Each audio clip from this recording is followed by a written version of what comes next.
So the first thing I want to do is talk about some time management tools. Before I go any farther, I just want to let you know, if you don't have a pen and paper handy, please have one. You may want to stop the program, get that pen and paper, because it's going to be helpful for you here. Lists. I find lists to be critical in essence of a tool, and you can have lists of many different types. Some people use lists to go grocery shopping. Have a grocery shopping list so that you pick up all the items when you're there, that you don't forget things. So you're managing your memory to make sure that when you go somewhere, you get them all. So I found this to be valuable when I was living in a situation where my home was about 10 miles away from the grocery store. If I would go to the grocery store and not get everything I needed, I would get home and realize I didn't have everything. I either had to go back to the store and drive another 10 miles each way, or I needed to wait till the next time. So it's a tool to allow you to manage things correctly. So if you're going shopping, you have a shopping list. There's a list that I want to share with you now, and so that's why it's important to have your pen and paper handy. What I'm going to ask you to do is make a list of 20 things you need to do in the next week. What are 20 things that you know you need to do in the next 7 days? So let's consider some of these items, such as you have to maybe write a proposal for a work situation. Maybe you need to go to the doctor for an annual appointment. Maybe you need to change the oil in your car. Maybe you have to do something with the children, if you're married and you have kids, and you have to go to a play. Maybe for work you have several different things you have to do, such as writing performance appraisals for your subordinates. It could be anything that you know are things you need to do in the next 7 days. You don't need to get too granular, too condensed and say, well, you need to take a shower every day. That's not what I'm talking about. But what are the things you know you need to do?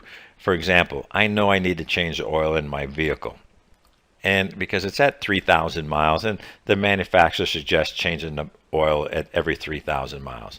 So that would be on my list. I know that in 2 days I have a proposal due to a client that if I don't submit the proposal, I may not stand a chance on getting a contract, and so therefore I would lose business. What are 20 things you need to do? So what I'd ask you to do is create a list, and it's just on a sheet of paper, number 1 through 20 from top to bottom.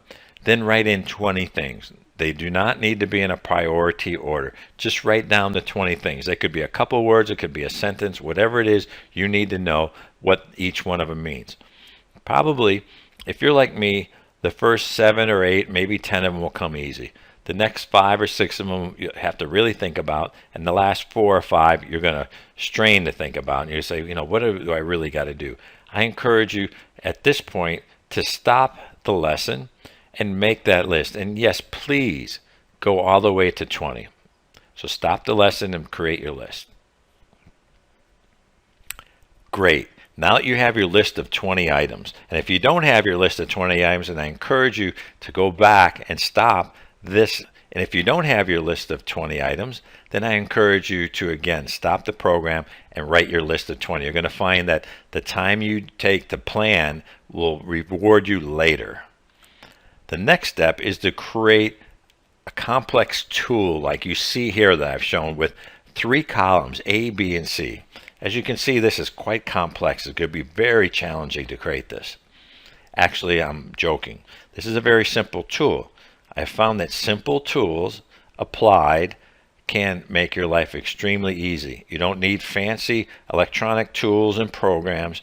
In most cases, the tips that I provide are things you can use pen and paper with, or just make really easily on your computer in a program such as Microsoft Word or in Excel. So you have your list of A, B, and C here, and I'll tell you what these mean. And they are based on a priority order, meaning A, that's the highest priority. This is your list of things that have to get done next week. This is non-negotiable. The things in the A list, they have to get done. Matter of fact, they may have to get done tomorrow or in the next couple of days. But these are things that on your list, they have to get done. On the B list, they're important, but they're not as important as the A list. That everything won't come to a halt if the things on the B list don't get done. That they're important, but they're not crucial. They're not critical to your success. And the C list they're the other things. They're the not so high priority items that, you know what, if you get done with the A and the B list, then you move over to the C list. And here's an example I'll give you, as I mentioned about changing my oil in my automobile. Right now, it's on my C list because it's time for me to get my oil changed. But it's on my C list because it's not critical. I don't have to do it tomorrow. If I don't even do it this week, I'll be okay. Even if I don't do it in the next 2 weeks, I'll probably still be okay. But it's still something I need to do. Now, if I go out to my automobile or I'm driving it tomorrow and the red light pops on for the engine oil light, well, that would change it. And therefore, I would have to move it up to my A list because I need my vehicle to be able to do my work. So life happens, and sometimes our things on our schedules will change. And that's okay, because this is just a plan. It's not hard cast where once you put it in there, it can't ever change. Matter of fact, these are what I call living documents. So as you put your list together, I encourage you to do this then every week. I liked to do this on every Sunday. It allowed me to really see what I needed to do in the next week.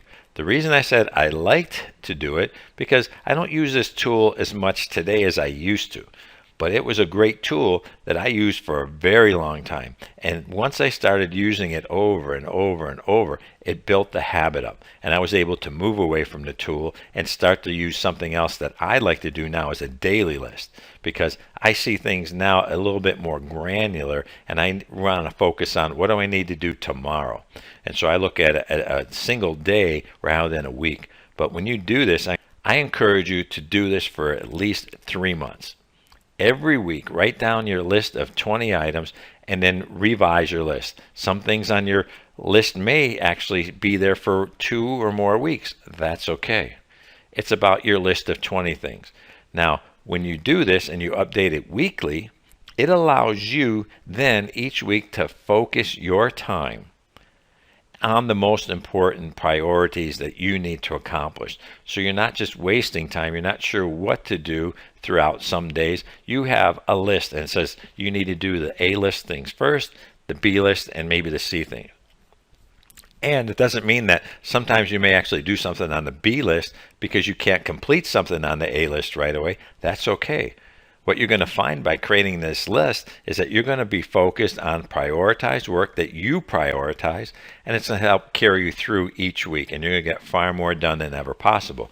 And we're going to talk about the results of getting far more done than you ever thought possible later on in this lesson.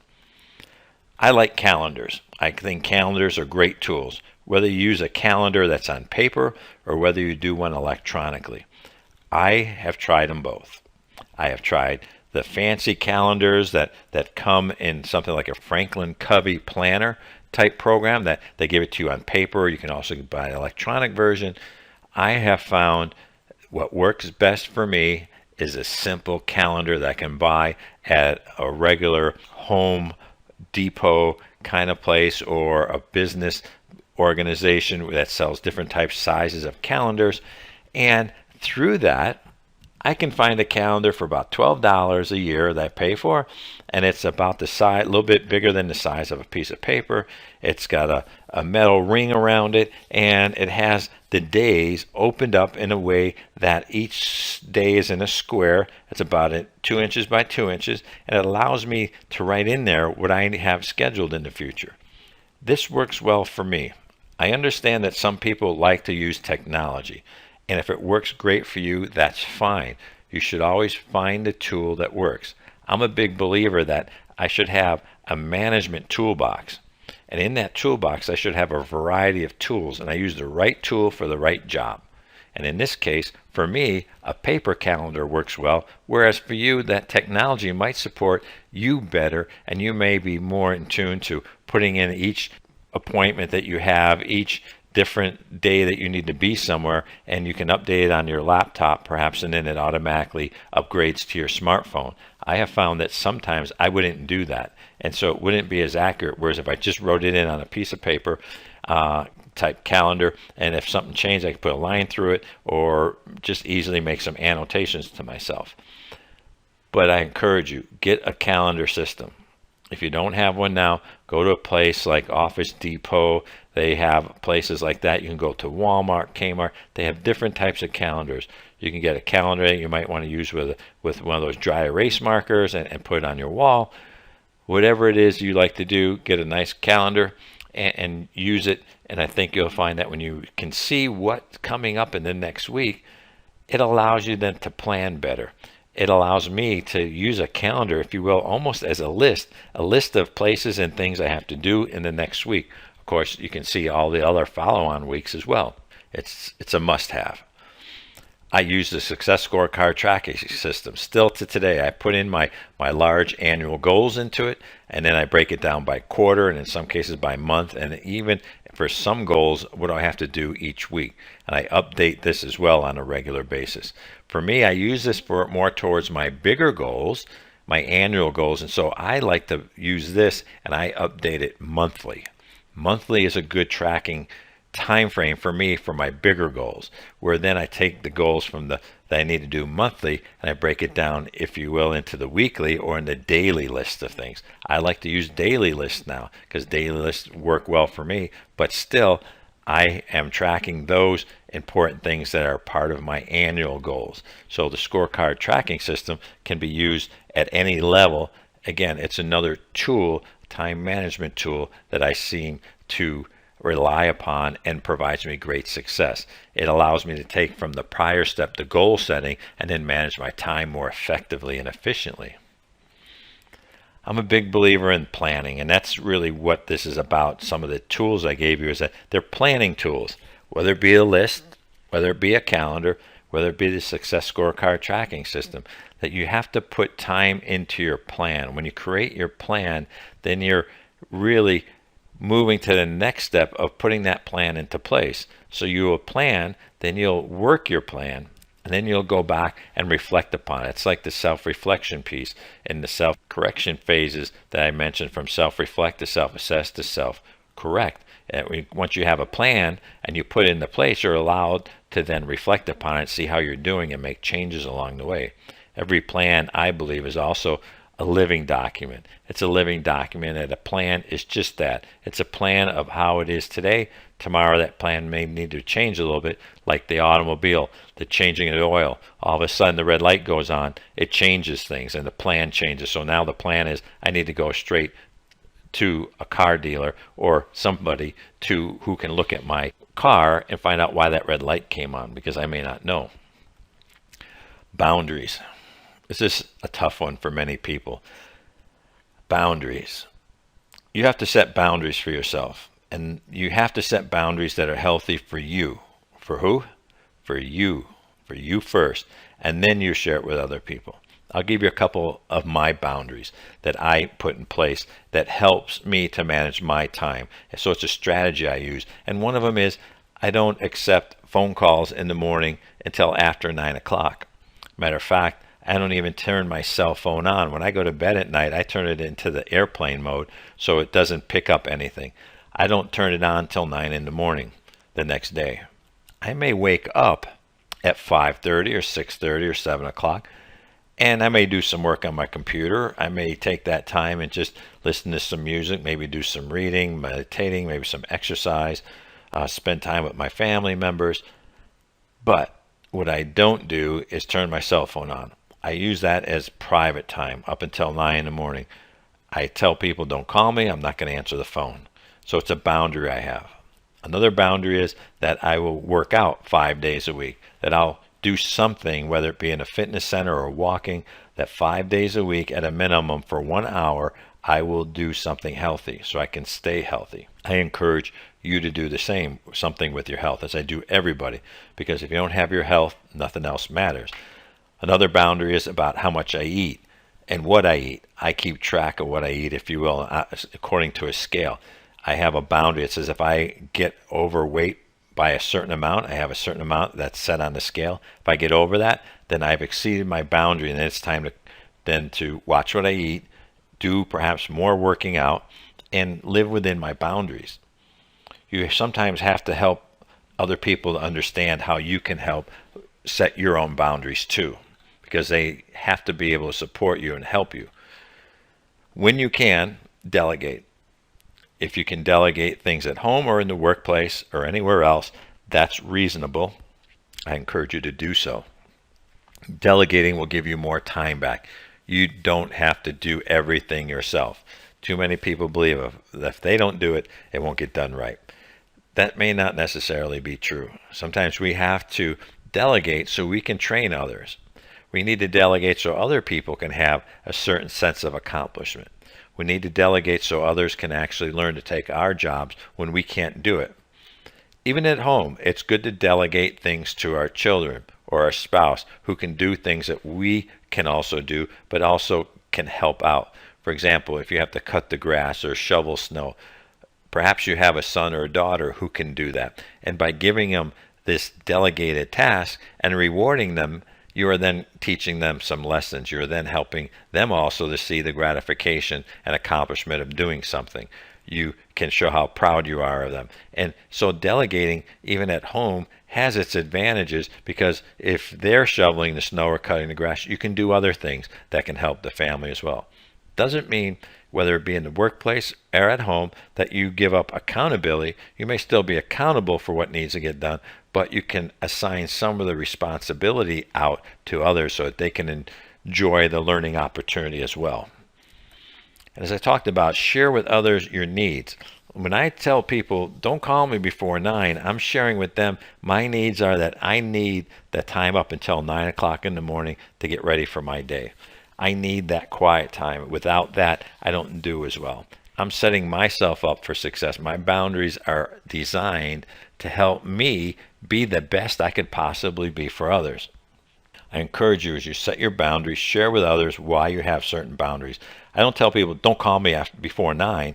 I tell them, please don't call me before 9 because I'm not going to answer the phone anyway. And the reason is because that's my quiet time. My work day starts at 9 o'clock as far as I'm concerned with other people. Now, I do understand, and it has caused me to lose some friends and some colleagues and perhaps a customer or two. I'm okay with that. I'm okay with when you share your needs with others, and if they don't want to support you, then they don't love you. They don't care enough about you. So setting the boundaries sometimes means losing relationships, because if people care about your set boundaries, they will work within them. They'll understand why you're doing it and be supportive of you. This is hard for many people because sharing with others is something not a lot of people want to do, and they don't want to feel like they're putting off or telling other people no. I have learned that I have to tell people no, or no, not now, and then share with them why. So if you really want to manage your time, you have to come up with your plan, you have to set some boundaries, you have to delegate. And as you do these three, share with others your needs on why you're coming up with your plan, why you're setting your boundaries, why you're delegating. It's easier for people to help support you if they know why you want them to do that. Another time management strategy that I have is what I call time chunking. Time chunking for me is doing things at certain amounts of time each day or during my week. I'll give you an example. When I write, the books that I write, or the time when I was in school working on my education, I would give those things, if you will, 1 hour a day. I wasn't willing to do 2 hours a day. I didn't want to do a lot of time. I wanted to do 1 hour a day and be totally focused. When I work on drafting new proposals for clients, I am good at working on those for about 1 hour a day. After an hour, I tend to lose my focus.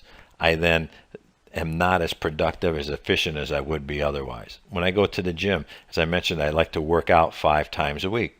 I like to go to the gym for 1 hour. 1 hour is all I need. I do what I need to do when I'm in there. I'm focused on what I've got accomplished, and I'm out the door. It doesn't become this long, drawn-out thing. It becomes where I can go in, I can get what I need to get done, I can listen to my music perhaps while I'm in there, I can clear my head of everything that's going on and walk out feeling like I achieved a greater level of health and an accomplishment, that I was able to get something done in a focused period of time. You may want to look at some of the things that you do and say, could you time chunk? Could you spend a certain amount of periods of time just doing something that you're totally focused on and do better? When I write books, I do it 1 hour at a time because it does keep me focused, and it's Another contribution of incremental gains, that when I do an hour every day, over a period of a week, it collectively adds up, and then over a month, it adds up even more. And as you can see, by doing things in small chunks of 1 hour at a time, I'm able to write a book or be able to do whatever it is that I want to do. I'm able to achieve a great level of health. People look at me and they say, well, it's easy for you.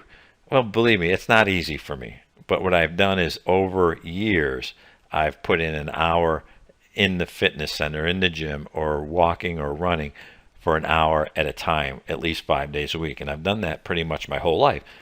So for me, I'm just really mastered the mundane, and I use it by time chunking. When you're time chunking and other times when you're totally focused, you're putting time on tasks.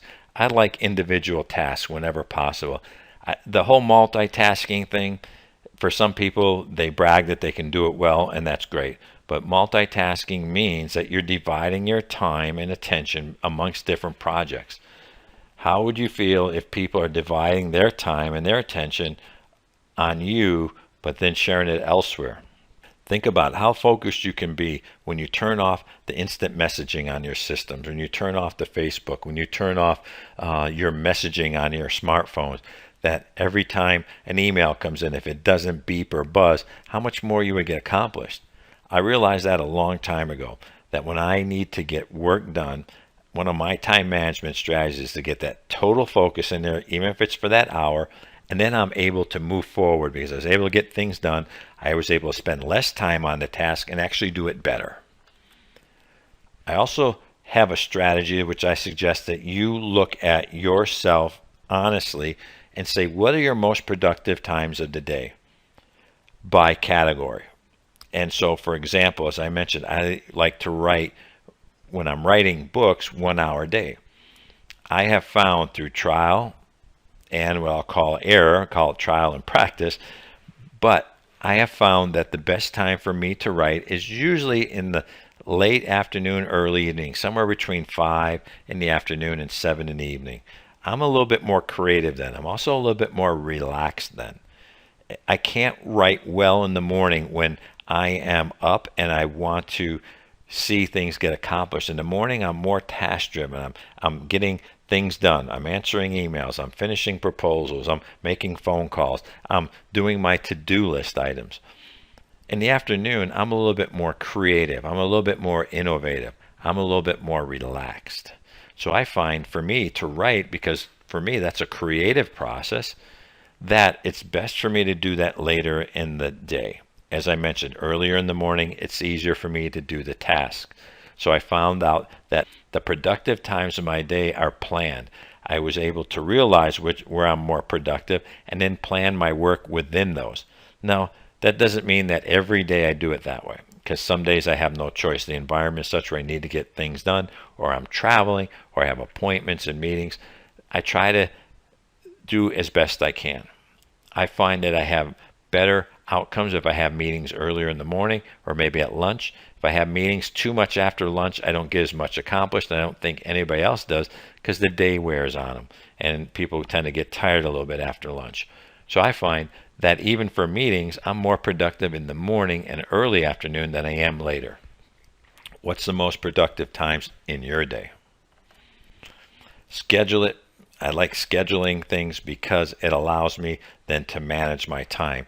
I can schedule my time chunks, I can schedule my time on tasks, and I can schedule things when I'm most productive for what I need to do. A lot of people will say they don't take unscheduled phone calls. I think that's great. If you have that luxury in your day, and that's a boundary you have, that you won't pick up a phone unless it's a scheduled call, that's great. I will not take an unscheduled call if I'm time on task doing something that's important. Because again, many times when I'm doing my time chunking, particularly if I'm writing or I'm working on a proposal, I turn everything else off. So I am just totally focused on what I need to get done, because I know I can get it done quicker. And with technology today, if I miss a call, it's okay. I can call them back. So look at finding how you can break up time into easily manageable chunks so that you can be totally focused time on tasks and doing such a way that you're scheduling it so you're putting it into the most productive times of your day.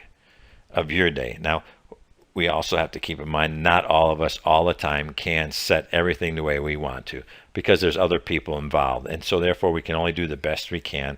But when we share this with others, then that allows them to help us. So what are some of the results you can expect from managing your time better? The concept of incremental gains. Doing things over and over, getting small steps of progress that collectively add up. The result is you get to see these results adding up over and over and over. When I used to run, and I used to run marathons, when I could not run 5 miles, but then over time I was not only running 5 miles, but 6 miles, then 7 miles, and 10 miles, and 12 miles, and 18 miles. I started to see the results of managing my time well. These incremental gains became a source of encouragement for me. These accomplishments helped me and propelled me to do even more. As I started to see incremental gains occurring, and I looked at them as small steps of accomplishments, I started to feel better about myself. I started to congratulate myself. Other people started seeing my accomplishments, and they wondered, what are you doing? How are you getting so much done? I was able then to be able to set an example for others. And when you set an example, then you are leading, and you're helping other people to see that they can do even better, that there is optimism out there, that there's hope, because you're setting that example for them. Like the book Everyday Leader Heroes. It's full of stories about people who set great examples for others, and people just have to emulate that success. So as you apply these incremental gains and people see your accomplishments, you're helping them, and that's a great way to serve others. And I have found that another outcome, the results, is that when I'm managing my time and I'm seeing things happening on a regular basis, I'm achieving my goals, I'm making progress the way I want to, I sleep better because I have this sense of accomplishment. I'm not going to bed stressed out. I'm not going worried. I can wake up knowing that the next day I have a list prepared, that these are the things I need to do to be successful. Or if I make my list in the morning, I'm confident that I can wake up in the morning, create my list, and have a great day. A purposeful day, not one that just haphazardly occurs to me, but I plan my day as much as I can to be successful. Some of the other time management results that you can achieve is much like me. I am able to live my life. You can live the life you want. One of the things I have found by doing this, that I don't need an alarm clock any longer in my bedroom. Unless I have to get up really early to catch a plane or for an early meeting or something. But I don't have a clock in my bedroom. I go to sleep when I'm tired. I wake up when my eyes open up, when I've had enough rest. Sometimes that's 6 hours, sometimes it's 7, sometimes it's 8 or more hours. But I'm able to have the life I want. And it doesn't come from all these extra things that people do or that I've done, or it's just practicing these small steps and doing it over and over and over that allows me today to have this type of life, if you will, this lifestyle. It didn't happen overnight. It took me many years, but those years are going to go by either way. Same for you. The next 3 and 5 or 10 years are going to go by either way. Why not make the most of them now? Work a little bit harder with some of these plans and putting some of these lists together. And maybe for a while it's a little bit of a struggle, but as it gets easier and easier and easier, later it's even easier. A lot of people trade money for time. They trade money for time in the sense that they go to work, and for spending 8 hours at work, they get a paycheck. That's great. Everybody needs a certain amount of money to live on. I certainly had done that for many years. But sometimes when you manage your results well, you can get to the point where you're actually taking and trading money and getting back more time. Here's an example. You may have the opportunity, even through delegation, this may cost you nothing other than some stress, is to delegate some of the things at home or in the workplace to others. You're literally trading something there to get time back. Some people get a certain amount of residual income, or they start their own business, and what they're looking for there is to have more money coming in so that they can then pay people to do things that they would do for themselves otherwise. So time management can be a way that allows you to start trading off different things, whether it be through delegation or paying things to get back more time in your schedule.